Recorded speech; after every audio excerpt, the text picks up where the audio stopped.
Hi, my name is Ben. I'm a co-founder and the CTO of Mastery Portfolio. This video is the first video in a series of videos that will help you set up your account at themasterybook.com and identify teaching practices and pedagogy that will help increase student engagement and develop more meaningful reports for student learning and assessment. Now, I'm calling this the first video, but I did actually make a prelude to the series that walks you through the account creation process. If you've already set up your account and you're able to log in, you don't need to watch it, but if you haven't yet, you might want to check it out first. Otherwise, I'm going to assume that you are already able to log in at themasterybook.com.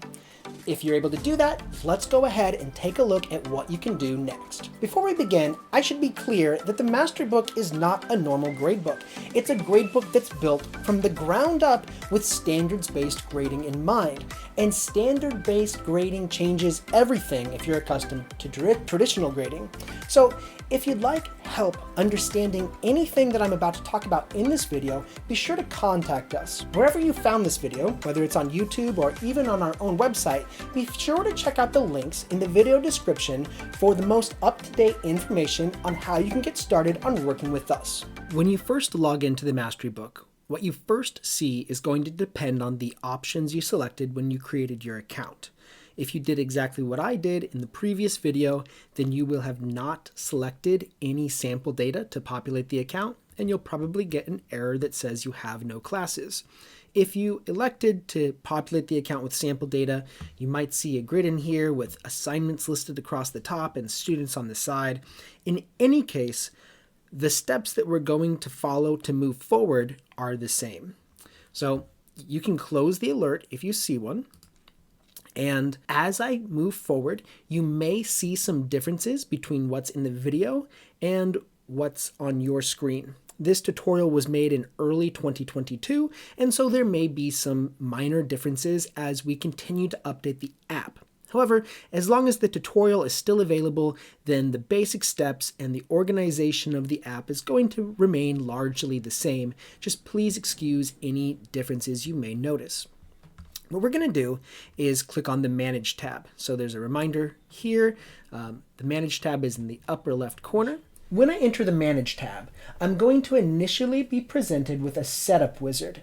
Now, the purpose of this video is not the setup wizard. The purpose is walking you through the decision-making process involved in setting up your mastery levels. However, the wizard is a necessary step to get to that point. And so in the interest of giving you a tutorial that walks you through everything, I'm going to walk through the entire wizard myself. You can go through the wizard by skipping through it. You can follow along if you want to. But in any case, whether you skip through the wizard or you do it, you'll definitely want to watch the portion of this video where I talk about mastery levels. So you can jump to that portion right now, or you can continue watching as I go through each step of the setup wizard. And this is a little setup wizard. And the intention of this wizard is to just get you started with students and a class as quickly as possible. So we'll go ahead and we'll follow these steps first. By the way, depending on the options when you set up your account, you may be prompted to choose or enter a name for a new term first. So some suggestions are provided down below, or you can type something in. I highly recommend naming it after the academic year because each term should be divided whenever you make changes to the schedules for students. Once you've selected your name, go ahead and click Next, and that'll take you to this screen. The first question, which cohorts of students are enrolled this semester? So depends on what kind of school you have. If I was a high school, and like I said, it's 2022, so that means I might have seniors, juniors, sophomores, and freshmen. You can select any group that you'd like. If you need to change it later, you can also change it later. We'll click Next. And then the next thing you're going to encounter are some standards that you can import immediately. There are some options available to quickly import, although because you're watching this tutorial, rather than import the options that you see on this screen, I highly recommend you simply skip this step. There is an entire video on how student learning should be organized, and in that video, we're going to talk more in depth about the best practices for determining what the standards will be used at your school, and I think it's best for you to watch that video first before you import any of the standards using this step in the wizard, which is really designed for people who are operating without the help of this tutorial. Now the next step is going to ask you to confirm your information. Here you can select your title and you can add your display name. So the display name is often known as the name that students know you by. So I might just be that, but you could be like Mr. N or whatever it is that you'd like to appear when students view your name in the app. We'll click Next. And now it's asking us to add our first class. Now, if you don't want to add your classes yet, you can just click an X to clear the class. I'll go ahead and add a class name. I used to teach computer science. It's AP Computer Science. Okay, and you can add more classes if you'd like to or not. Class section, this is if you have multiple sections with the same title, you can differentiate between the sections with a number or a word, whatever works at your school.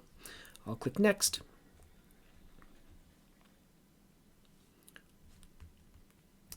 I would like to talk about this as we get into the next step here. So in this simplified wizard, we're able to enter the data manually, but another option is to simply use CSV uploads. So this is great if you want to migrate from another app. Perhaps you can export the names of all your classes and your students, and you can upload with a CSV later on in this process. In this example, I'm not going to add students. I'm just going to click the X, and we will save for now and add students later.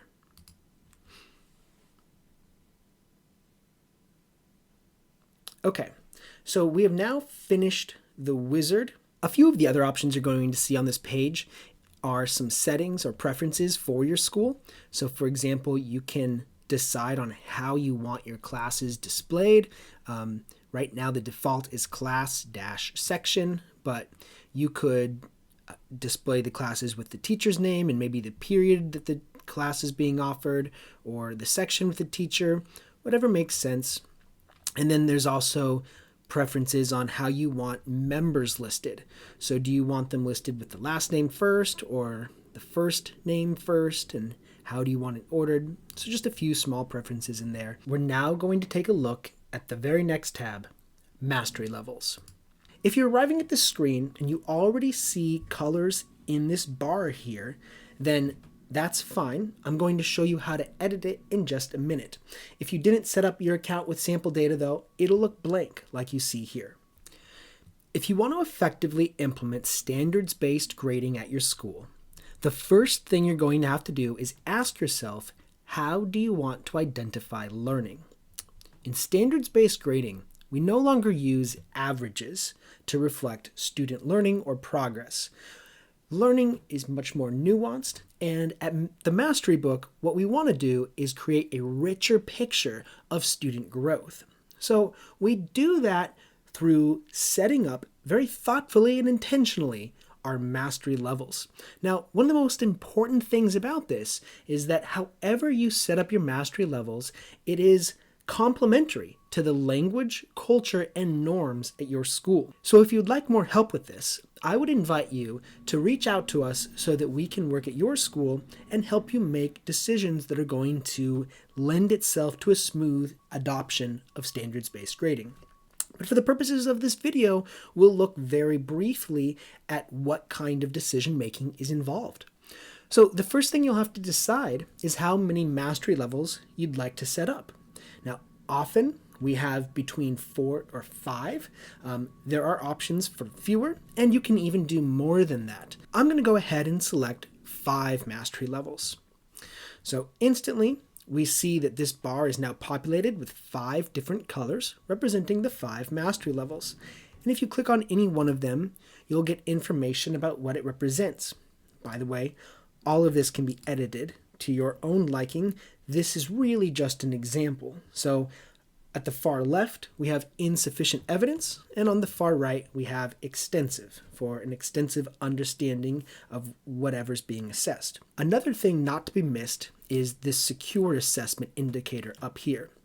At your school, we'll have to decide at what point you want a student's assessment level to be considered secure or at grade level. Now, we would highly encourage you to have more than one level of secure assessment. So often we use 2, although it doesn't have to be the case. So you can click at any point in order to spread out the secure rating. So I've clicked here, and if I look at the description here, the first one is called extensive, and then the second one is called sufficient.